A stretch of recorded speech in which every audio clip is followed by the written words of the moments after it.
இருந்துட்டே இருக்கும் சகோதரர்களே. எந்த அளவுக்கு வேதனை தெரியுமா? சில பேர் தொழுவுறதுக்கு சஃப்புக்கு வராங்க, கண்ணால கண்ட செய்தி சகோதரர்களே.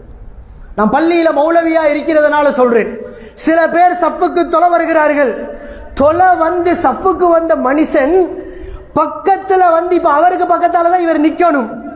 அவரோடு உள்ள முரண்பாட்டின் காரணமாக அந்த பக்கத்துல வந்து நிற்பதற்கு தயங்கி இன்னொரு ஆள் வந்து நின்றதுக்கு போறோம், அங்களால வந்து சப்புல சேர்றார். நீ எதுக்கு தொலைவாராய்?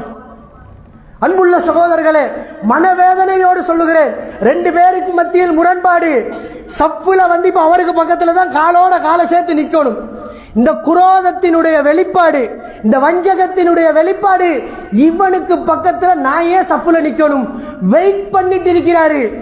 இன்னொருத்தர் வந்து சேர்ந்த உடனே அவர் வந்து சப்புல சேர்ந்து கொள்றார். அன்புள்ள சகோதரர்களே, நாம் சிந்திக்க வேண்டிய இஸ்லாத்தினுடைய பிரதான பகுதி என்ன தெரியுமா? அல்லாஹ்வுக்கு மிக விருப்பமான வணக்கமே தொழுகை. அப்படித்தானே? அல்லாஹ்வுக்கு இந்த உலகத்தில் வணக்கங்களில் மிக விருப்பமானது தொழுகை. அந்த தொழுகையில கூட அல்லாஹ்வுடைய எதிர்பார்ப்பு என்ன தெரியுமா?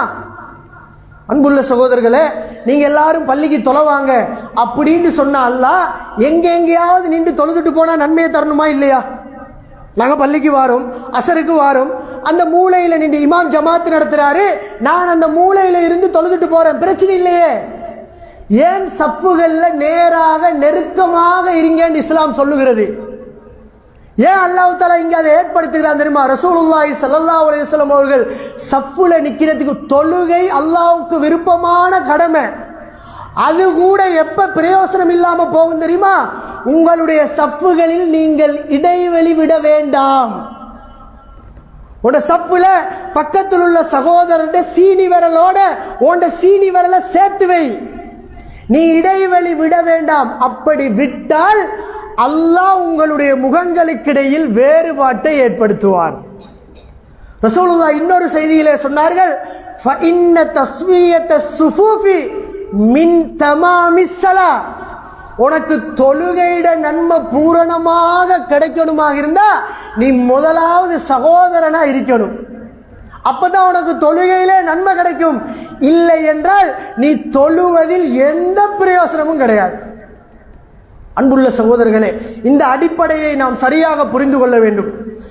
இதை ரசூலுல்லாஹி ஸல்லல்லாஹு அலைஹி வஸல்லம் அவர்கள் எச்சரிக்கையாக சொல்லிட்டு போன ஒரு செய்தி. ஆனால் எங்களுக்கு அது கணக்கே இல்லை. அதனாலதான் இவ்வளவு பிளவுகள். ரசூலுல்லாஹ் அந்த நபித்தோழர்களை 23 வருஷம் பாதுகாத்தாங்க.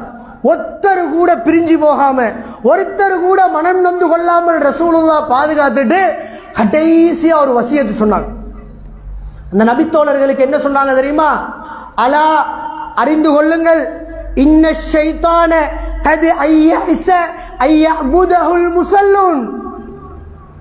நீங்க இப்ப தொழக்கூடியவர்களாக மாறிட்டீங்க. நீங்க இப்ப இபாதத்து செய்ய தொடங்கிட்டீங்க. எல்லாரும் குர்ஆனை ஓதுறீங்க, எல்லாரும் தர்மம் செய்றீங்க, எல்லாரும் ஜகாத்து கொடுக்கறீங்க. உங்களை ஷைத்தான் நிராசை அடைந்து விட்டான். உங்களை இதுக்கு பிறகு அவனுக்கு வழி கெடுக்க இயலாது. ரசூலுல்லாஹ் சொன்னாங்க, தொழக்கூடிய மனிதர்கள் ஷைத்தானை பின்பற்றுவதை அவன் நிராசை அடைந்து விட்டான். அவன் வரமாட்டான். ஏன் வரமாட்டான்? 5 நேரம் பள்ளிக்கு போறாரு, பள்ளியை விட்டு இவரை தூரமாக்கவே இயலாது. எடுத்தா குர்ஆனை எடுத்து ஓதுறாரு, குர்ஆனோட தொடர்பா இருக்கிறாரு. ஷைத்தான் அந்த லைன்ல உங்கள்கிட்ட வரவே மாட்டான். வலாக்கின் ஃபித் தஹ்ரீஷி பைனக்கும். ஒன்று, நீங்க இபாதத்துல தொழுவீங்க, நோன்பு பிடிப்பீங்க, ஜகாத்து கொடுப்பீங்க, தர்மம் எல்லாத்திலும் அவன் உங்களை உற்றுவான். அவன் எப்படி உங்களை அடைஞ்சு கொள்வான் தெரியுமா? உங்களுடைய உள்ளங்களுக்கு மத்தியில் குரோதத்தை ஏற்படுத்தி, உங்களுக்கு மத்தியில் பிளவுகளை ஏற்படுத்தி அவன் அவனுடைய காரியத்தை சாதித்துக் கொள்ளுவான்.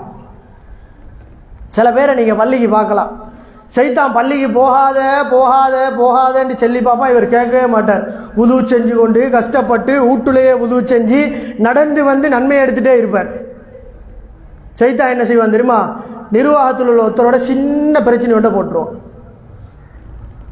அதோட பள்ளிக்கே ஆழக்காலம் நடக்குதா இல்லையா சொல்லுங்க? எத்தனை ஊர்களில் நிர்வாகத்திலே ஒரு மனிதரோடு ஏற்பட்ட பிரச்சனையால் அல்லாஹ்வுடைய பள்ளியை விட்டு தூரமாகிய சகோதரர்கள் எத்தனை பேர் சகோதரர்களே. இந்த குரோதத்தை ஸ்கூல்ல காட்டுறோமா? ஸ்கூல்ல பாடம் நடக்குது இல்ல, பிரின்சிபல் சரியில்லை, சேர்மார் வாரல்ல என்பதற்காக புள்ளைய விட்டு ஸ்கூல்ல நிப்பாட்டின வரலாறு எங்கேயாவது இருக்குதா? அது என்ன பள்ளியோட மட்டும் கோவிச்சுட்டு நிக்கிறது? ரசூலுல்லாஹ் சொன்னார்கள், குரோதத்தை ஏற்படுத்துவான். பள்ளி மௌலவியோட ஒரு பிரச்சனை, 5 நேரம் வீட்டுல தொழுகிறாராம். அன்புள்ள சகோதரர்களே, நிறைய காண்கிறோம். மார்க்கத்துக்கு இதையெல்லாம் தன்வசம் சாதகமாக ஆக்கிக் கொண்டு ஒரு வித்தியாசமான வாழ்க்கை வாழுகிறோம். இல்லை சகோதரர்களே, இதை ரசூலுல்லாஹ் முன்னெச்சரிக்கையாக சொன்னார்கள்.